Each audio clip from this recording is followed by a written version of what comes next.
Hi, it's Angela Raincatcher here. It's Monday, April the 6th, 2020, and we're starting, I think, week four for those of us who are basically teleworking or sheltering in place or not working and sheltering in place.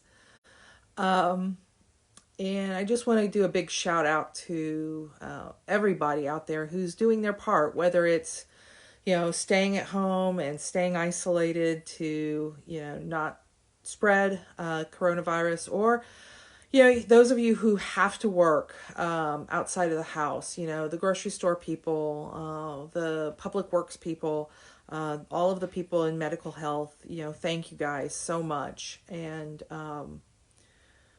you guys are just, I know that you're doing it because you have to. And I just want to do a shout out for you guys. It's about all I can do. Except like when I go out to the grocery store, I just try to be, as friendly and as low maintenance as possible. Because I know people are not all that lovely to to folks. So anyway, like I said, today was Monday. And, we're here reading Pima Chodron's Comfortable with Uncertainty. I know that's backwards for you guys on my iPad. I'm sorry. But trust me when I say that it's comfortable with uncertainty. So we're going to read today. We're going to read chapter 11.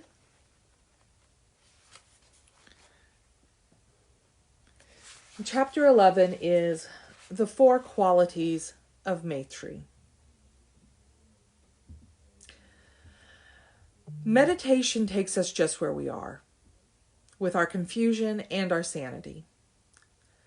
This complete acceptance of ourselves as we are is a simple, direct relationship with our being. We call this Maitri. There are four qualities of Maitri that are cultivated when we meditate. Number one is steadfastness. When we practice meditation, we are strengthening our ability to be steadfast with ourselves, in body as well as in mind. Number two, clear seeing. Clear seeing is another way of saying that we have less self-deception. Through the process of practicing the technique day in and day out, year after year, we begin to be very honest with ourselves. Number three, experiencing our emotional distress. We practice dropping whatever story we are telling ourselves and leaning into the emotions and the fear. We stay with the emotion, experience it, and leave it as it is without proliferating. Thus we train in opening our fearful heart to the restlessness of our own energy. We learn to abide with the experience of our emotional distress. Number four, attention to the present moment. We make the choice, moment by moment, to be fully here.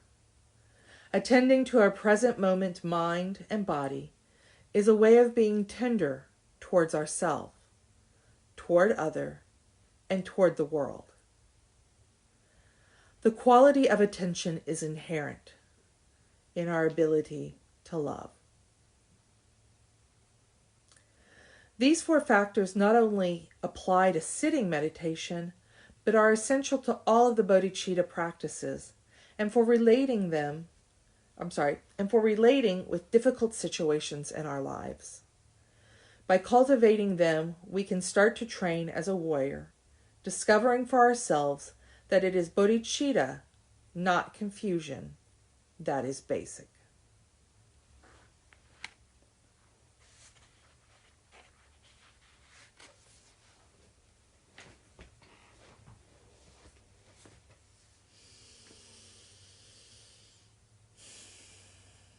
I just want to let that sit for a moment within myself.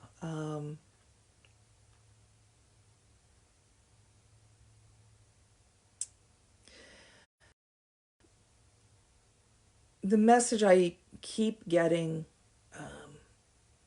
with each day of returning to this book and to this practice of reading, and I will admit I haven't been great with the sitting meditation.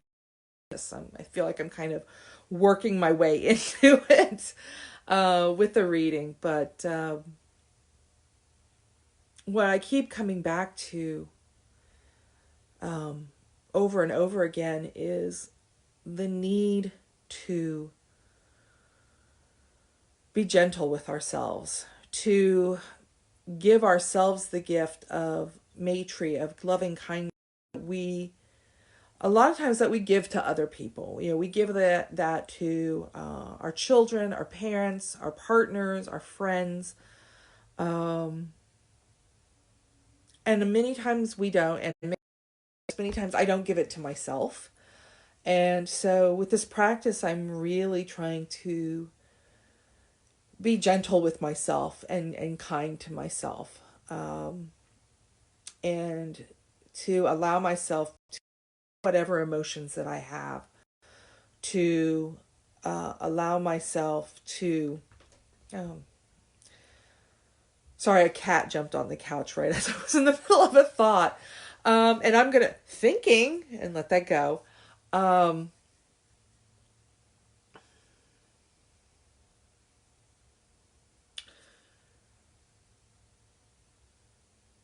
One of the ways that I've been gentle with myself is that I've really stopped watching the news.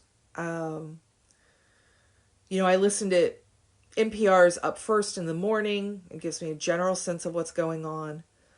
I maybe read an article, if it's, the Washington Post or the New York Times.